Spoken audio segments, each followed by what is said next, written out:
Alright, let's start with a quick introduction. My name is Preheat and I am the Devastation Evoker and Fire Mage Guide Writer for Wowhead.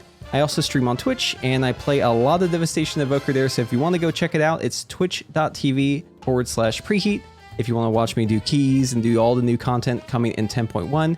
I also want to very briefly talk about today's sponsor. So this video is actually sponsored by me, and I want to talk to you today about Metafy. If you're looking for one-on-one coaching, let's say that YouTube isn't enough for you, you're looking for something more. Or maybe you just don't have enough time, right? You're just wanting to skip, all of the research part and you just want to speak directly to an expert, ask whatever questions you have, and then have them review your logs and tell you what you're doing wrong. Basically, this is a service I offer. So if you're looking for something more than just the free guides, be sure to check it out. The link is going to be up there in the top right, also down in the description below if you want to go ahead and click on that, and you actually get a 25% off discount since you're watching this video today if you use the discount code Preheat-101. So definitely go check it out if you want to again, and yeah, let's get on with the rest of the video. Today we'll be covering everything you need, so that's going to be talents, best gear, preferred stats, best trinkets, consumables, tier 30 tier bonus in 10.1. We'll also be explaining clipping, we'll be talking about the opener, your cooldowns, the rotation for Devastation Evoker and single target, and AoE, and much more. We have a lot to cover, so let's go ahead and get started. Oh, and just one last thing, so standard disclaimer, this is an MMORPG, and in these kind of games, they like to make changes all the time. So if there are any big changes, I will make sure to highlight them in the pinned comment below. Alright, so first up is talents, and I want to very briefly explain how the system works. So basically, you have a little drop down here where you can make new talent builds. You can save them in here. This is going to be kind of your standard raid build. So obviously on the class side, right, you need to always make sure you have natural convergence, scroll adaptation, make sure you have tip scales, blast furnace, all this magic damage stuff here on the left, very, very important. Leaping Flames may seem like it's just for Cleave and AoE, but this is actually a very strong single target talent as well, because if you hit an ally with your Living Flame and single target, and it heals them, if you're in Dragon Rage, it actually gives you an Essence Burst, as long as it does any amount of effective healing there. Obviously, we also have awesome talents like Rescue, we've got Zephyr, right? These are great talents overall. Make sure you also keep Enkindled, right? This is also a throughput talent. Ancient Flame is pretty good. I like this one a lot for Mythic Plus. It's also got a lot of situational usefulness in Raid as well. But the one I want to talk about very briefly is Innate Magic. So this one might seem like it's, kind of a good talent here, right? Gives us just 10% more essence. This thing is actually really, really, really bad. So obviously you can pick it up if you have extra points to spare, right? And this is what I always go to if I just have something left over. But it is definitely the first thing I cut whenever I need to put points into utility, which happens a lot. On the Devastation side, so in 10.1 they changed a lot about the talents. I'm not going to go over every individual little change, but I am going to highlight the important stuff. So obviously you'll notice here in the capstone area, this is completely reworked, right? They've just, redone how this tree is. And there's also this talent here, Arcane Vigor. So this is a fantastic new talent. It makes it so that Sharing Star gives you an Essence Burst. We've never really had a button that just gives us an Essence Burst outside of cooldowns. And the fact that we have this button now is so great, especially in AoE, so I love this talent, and I will never get rid of it. Big fan of this one. And then obviously we have some new changes here to talents that already existed, right? So like Fallen Magic makes us channel faster. We've got stuff like Feed of Flames, where after 9 Pyres we get a Firestorm. We don't really use this one because it's kind of blocked off by the new Imminent Destruction, which is also kind of a mid talent. And then obviously Firestorm has some new stuff here, but the pathing for Firestorm is just terrible, right? You can't go directly from Volatility to Firestorm, so this isn't really an option. Also, you notice that Ever-Burning Flame is now separate from Feed the Flames, and they also made it so that Causality is a end capstone as well as Scintillation. So Iridescence was always a pretty good talent, but we were never really able to get to it because of Power Swell. That's changed now that they've kind of reduced the amount of points we need for our talents, so we can actually play Iridescence now, which is fantastic. This is a great talent in AoE and single target, and I am honestly a big fan of it. So in terms of like a general rating build, this is kind of what I'm looking at, right? We've got our 2-target Cleave, we've got all of our single target stuff. Really, the only difference between this and a pure single target build is just going to be this 1-point swap right here from Eternity Span into Honed Aggression. This makes a very, very, very minimal difference in terms of your damage, so it's definitely worth it to just go for that 2-target Cleave talent if there's any amount of 2-target Cleave happening. Obviously, you can also choose the healing one here if you want to have more self-healing. Definitely recommend that for raid if you don't need to do interrupts. And if you want to do Mythic Plus, all you got to do is just take out the talents in Power Nexus and Engulfing Blaze, just remove those two, pick up Volatility instead, And then basically everything else is the same, right? Obviously, go your Interrupt 2 here. Yeah, this is going to give you a huge amount of AoE, right? From this Volatility talent here. You cannot do AoE with Pyre without this thing, in my opinion. So if you're ever pressing Pyre, make sure you have this. This makes it so that Pyre is now our default spender at 3 targets, which makes it absolutely fantastic for Mythic Plus. And then everything else still being kind of single target oriented, I think is really strong here because we don't really lose out on all that much AoE. The big talents that we're losing, obviously Charge Blast, right? We're not really taking this. Charge Blast is a pretty minor gain, all things considered. It is very nice for burst AoE, but if you really need it, you can actually just move Eternity Span down here. Or you can maybe move Catalyze over if you want less single target. But personally, I think I would just opt to not take Charge Blast. And then obviously we aren't touching Falling Magic or Ever-Burning Flame, but if we want to, there is a variation on this build where we just swap these in, Falling Magic, Ever-Burning Flame. You're going to lose some single target, right? But you're going to gain slightly more AoE. This is basically the best build, in my opinion, for Mythic Plus. If you're just caring about your AoE damage. The only issue I have with it is that it's kind of hard to play because you have to stand still a lot. Be able to full charge your Fire Breath, right? Because you're always full charging your Fire Breath as this build. It does crazy damage, but I think realistically speaking, I kind of just like Iridescence better because it's easier to play and I do more single target. And yeah, I don't know. It's just, it feels comfy. And then for like pure AoE, right? Like let's say that you're not doing any Disintegrates whatsoever, right? So this build is obviously not meant for Mythic Plus because obviously in Mythic Plus you're still doing AoE, right? You would probably go into like a Firestorm build kind of situation. So I'd probably go Raging Inferno. You can also go Snapfire. They're basically the same in AoE. And then everything else is going to basically stay the same here. Probably still take this Essence Burst. Obviously go for Causality. Very important that we always have that. And then we can go for Ever-Burning Flame over here. And then this talent can kind of swing either way. If we want to, we can go over to Eternity Span or we can keep it in Hoarded Power. It's kind of up to you on what you want to do with it. But this build would only be if you're always hitting at least 3 targets, right? And as this build, you would obviously keep your Firestorm down as much as you can.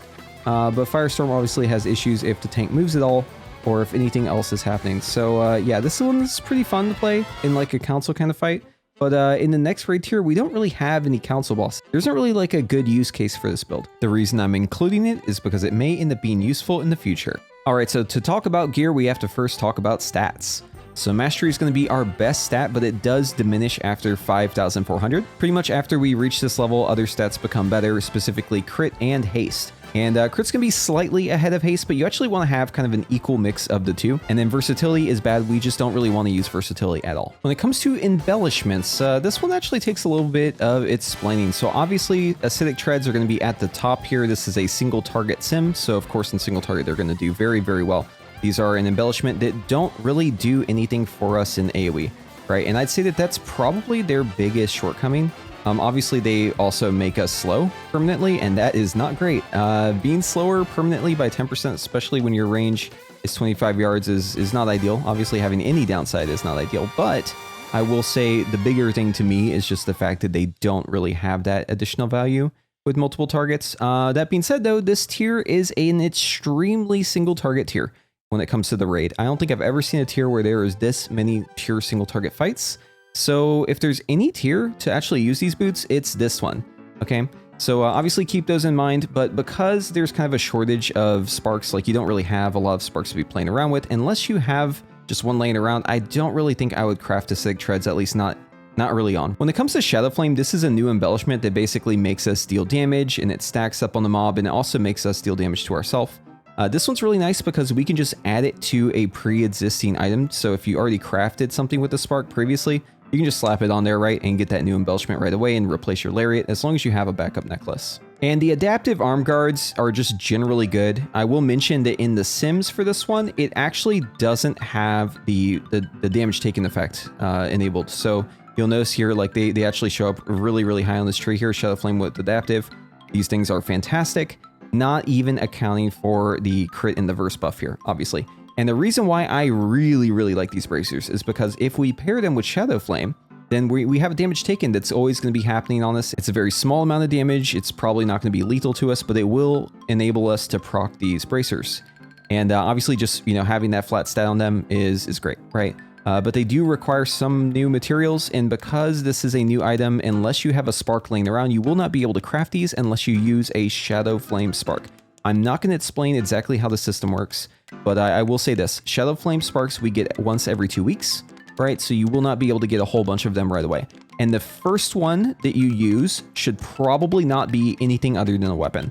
With the new upgrade system, you should be able to pretty easily, once the content is available, go all the way up to 447, and that's going to make a huge difference. We'll definitely be replacing our Evoker Staff right away with the new weapon, and it's going to be the biggest bang for our buck. Obviously, you're going to need an offhand though, because to make a two-handed weapon, you do need 2 sparks, and that would just take way too long, right? We're getting our first spark in the first week, and then our second spark is coming in like week 3. So if you're watching this guide in the future, obviously you could craft a two-handed weapon if you want. But for those of us who are waiting on the patch right now, and it hasn't actually come out yet, we would definitely go with the one-handed weapon. By far the biggest issue with the weapon though, if you're looking to get your embellishment there, is just the fact that you can't get Shadow Flame on it, right? You're going to have to either go with Blue Silken or Potion Absorption. Those are going to be the 2 that you'd want to do with the weapon. Honestly, I think though, your best bet is just to get your embellishments elsewhere and just focus on the weapon being just a weapon on its own. So maybe put like a Blue Silken on there just for the time being if you're doing Mythic Plus, right? Or maybe Potion Absorption if you're doing Raid, and then later on you can swap your embellishments around once you get more sparks to play around with. When it comes to the rest of your gear, you're going to want to run something kind of like this, right? So obviously you'll need a replacement for your lariat. You're going to be using your helmet with the tier gear, shoulders. You will skip the chest. The chest is very, very bad stats, so we don't want to use it because it's haste first, right? And then we'll want to use the gloves and the pants. And then for chest piece, I think this is a pretty good slot to craft yourself just because it's 447. You can also put Shadow Flame on it, right? Belt, obviously, another very, very strong choice for putting Shadow Flame there. Bracers, obviously, use the adaptive ones, right? We already talked about that. And then when it comes to trinkets, there are 3 main trinkets we're kind of searching for. Well, actually, it's more like 4 trinkets, but one of them is very rare. So it's not likely that we end up finding Eldarian's Call to Chaos right away. Obviously, it's our best, right? But it's off the second to last boss, very rare trinket, procs off of our Fire Breath, procs off of our Eternity Surge and our Scintillation procs. Just, you know, you love to see this trinket, right? But obviously it's going to be hard to find it. Spoils of Neltharius is a trinket that we can use. It is on use 2-minute cooldown. The downside is it's got 4 different ways it can go, right? We want to avoid versatility, and this thing can actually change with Dragon Rage. Like if you have it in a macro, right, and you press it, it can actually flip the trinket right as you use your cooldowns, which is really annoying. Iridus Fragment obviously is a 3-minute cooldown. It's really, really strong, but this thing is also kind of annoying to use because we use 2-minute cooldowns, right? With Dragon Rage, we're on the 2-minute cooldown, and this only works for every other, right? And you'll actually want to hold it in most cases until your next Dragon Rage where it's available at the start. And then Igneous Flowstone, this is just an all-around great trinket. Honestly, I think it's like the best alternative to both because you don't have to use it. You don't have to worry about any sort of weird buffs or like lining up with your cooldowns. It's just generally good, right? It just does a lot of damage. And the only downside to this thing is that if you're getting PI, it's going to be worse than the other 2 on-use trinkets. For honorable mentions, right, we've got the Ominous Chromatic Essence. You'll want other people to be using this too so you can get the most value out of it. And then, of course, our Whispering Incarnate Icon is still very good, especially if we have other people running it. And just for reference, the difference between these 3 trinkets right here is literally like less than 0.1%. So really just any of them, right? Just choose it, whichever one you want to go with. It's mostly a matter of preference and also what you get lucky with, right? Because it obviously has to drop too. When it comes to files, there are a lot of them and they all do different things. You've probably seen stuff like Static Empowerment, right? Where if you stand still, you get a damage increase. That one is not really realistic for us at all. Like there's hardly any chance that we're going to be able to just stand still and get the use out of this as evokers, right? So I'm not really going to consider it. Also, Charged Isolation, very good, but it requires you to stand apart from everyone else. So also not really realistic. In terms of realistic options, we have the Ice File of Corrupting Rage. This one's very, very good, but it does come with the obvious downside that it makes us take damage. And worse off than that is while you're taking damage, you don't get the bonus. File of Elemental Chaos is going to be the runner-up to that, right? Has pretty good damage, but it kind of just flips around different buffs. It's a little RNG. And then File of Trepid Versatility has no RNG, and it also just makes us take less damage. Obviously, it's versatility, which is not great, but this thing is pretty nice, honestly, and they're really, really cheap. Like, they're so cheap that you can pretty much just have them on all the time. So I highly recommend having all 3 of these in your bag. Obviously, you're also going to want to run Elemental Potion of Ultimate Power, right? That's going to be our normal potion we use all the time. This is going to become BOE in the patch, so you can just buy them on the auction house instead of having to have people craft them. You'll want to have your pockets full of refreshing healing potions, at least 200 of them is what I like to run, because they just, they stack up and they're dirt cheap. And this is just a way to have a button to press to heal. I like to actually use these while I'm like questing and even just doing other content, just because it's always good to be in the habit of pressing that button. In terms of food, the deviously deviled eggs are fantastic. They're very, very cheap alternative to the Fated Fortune cookies. You can obviously also get the feast, right? Those are always great. When it comes to weapon buffs in the patch, we do have a new rune, Hissing Rune, and this one is 310 mastery. Very, very good if you are below 5,400 mastery after using it. But of course, if you're above it, you're going to want to go with either Buzzing Rune or the Howling Rune. This is the crit and the haste ones, right? I recommend Buzzing Rune just across the board because I don't really like just telling you, just sim your character and figure out which one is best, right? But obviously, if your mastery is low, then go with the Hissing Rune. When it comes to enchants, I'm not going to read through all of these, or obviously it's up on my screen right now, but I do want to point out that there are some new ones here. So we have the Lambent Armor Kit. This basically trades 22 intelligence and stamina for 41 versatility, right? So here's the difference, 177, 131 stam versus 155 int and 41 versatility. And then also be aware that there is a new item. This just gives us stamina. You put it on your belt. There's not much to it, right? But having an additional 106 stamina is pretty nice. Our tier bonus in 10.1 is one of the best around. It gives us additional damage on our Pyre and Disintegrate by around 12% outside of cooldowns and 32% in cooldowns. And then we can also damage amp that by using our Empower spells. It also makes our Empowers just hit 8% harder as well. So this is a fantastic tier bonus. It's around the 14% increase. I believe we're one of the highest priorities, if not the highest priority, to get our new 4-piece. And the biggest thing is it makes our bursts better, right? Like we have just a lot more bursts with this. It will obviously change things a little bit outside of Dragon Rage. So outside of Dragon Rage, we don't want to just chain our Empowers back to back. We actually want to use 2 Disintegrates or maybe like a Shattering Star Disintegrate in between them. That way we maintain our damage buff. If you use 2 Empowers back to back outside of Dragon Rage, it just overrides the duration of your buff and it will not stack it. So that's very bad, right? Because you could potentially lose 4 seconds of the additional bonus there, which basically will make it so that your tier bonus is just a lot less useful to you. So typically we want to kind of disintegrate into our Empower and then use an Empower, maybe use 2 Disintegrates and then use a second Empower and then continue disintegrating for the duration. That's ideal. Obviously, it's not always going to be a case where you have enough essence to do all that. But with the new talent to Shattering Star, right, being able to get the essence burst back from it definitely helps a lot, having that pocket essence. The tier bonus also has a huge effect on our AoE because it basically makes our burst 32% better. So if you thought Evoker aggro was bad in 10.0.7, just wait for 10.1 once you get your 4-piece. So if you played in 10.1, you're probably familiar with a concept called clipping. Clipping is basically where we remove a tick of our Disintegrate, right? This is not the same as chaining. Chaining is whenever you recast your Disintegrate whenever you're between the penultimate, which is the second to last, and the last tick of it, and just moves that tick into the next Disintegrate, right? Clipping is when you lose a tick. So if you were to, let's say, recast it after the 3rd tick, after you just chained it once, that would end up clipping a tick. So in 10.0.7 and before, it was actually a gain to always clip, like you always wanted to clip every single Disintegrate after 3 ticks. That is no longer true.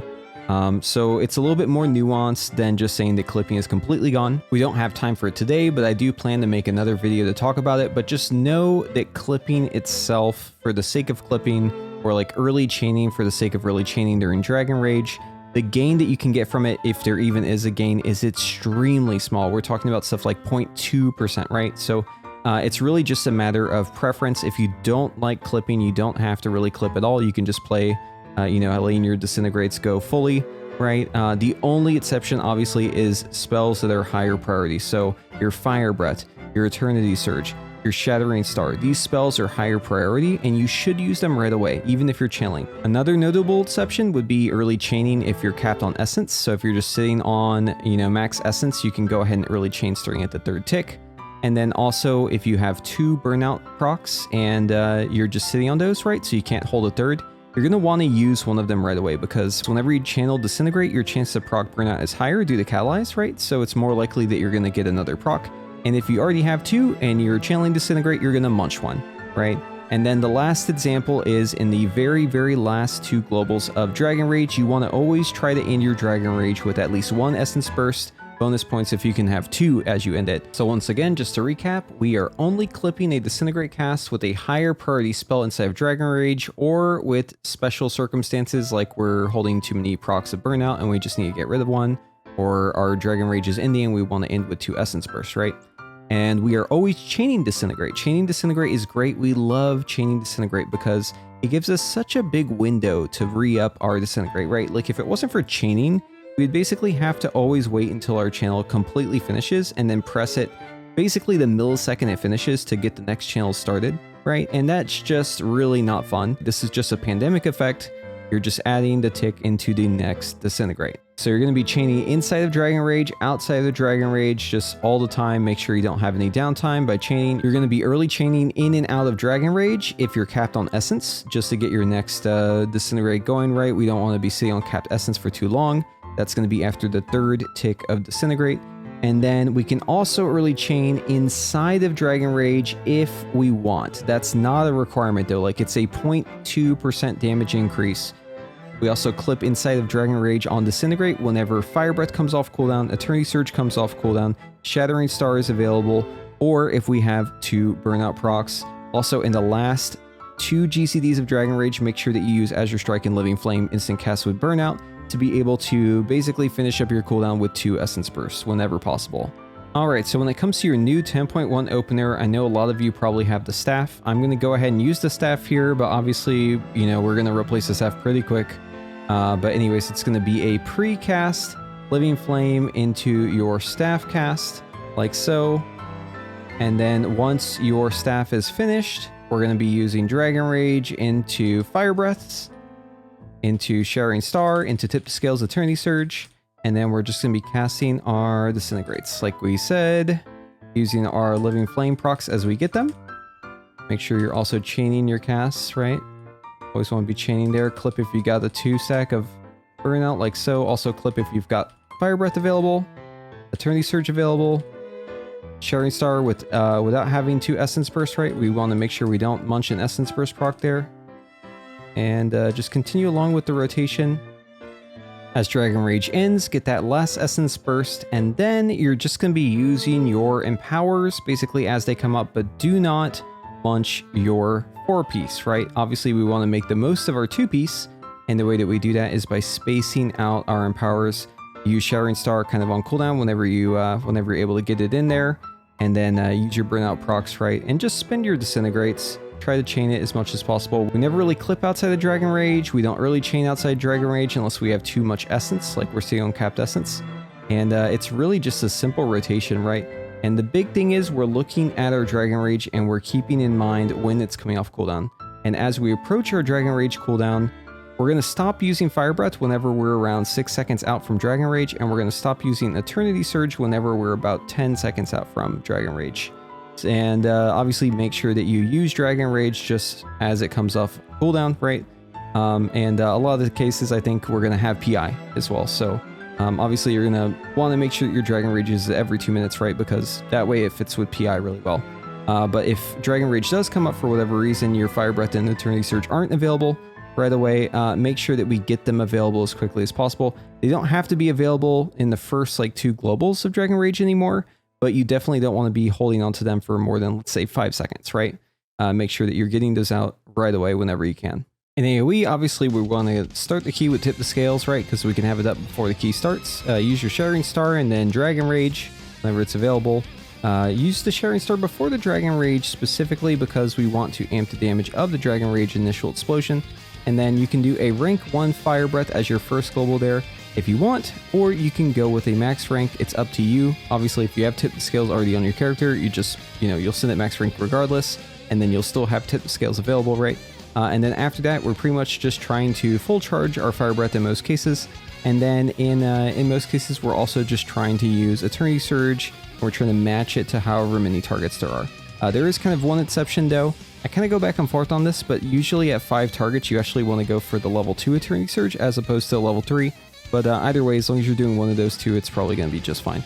And then outside of cooldowns, you obviously want to try to maintain your damage buff from your 4-piece as much as possible, right? Keep your 4-piece rolling as much as you can and get as much damage out of that 2-piece as you can, right?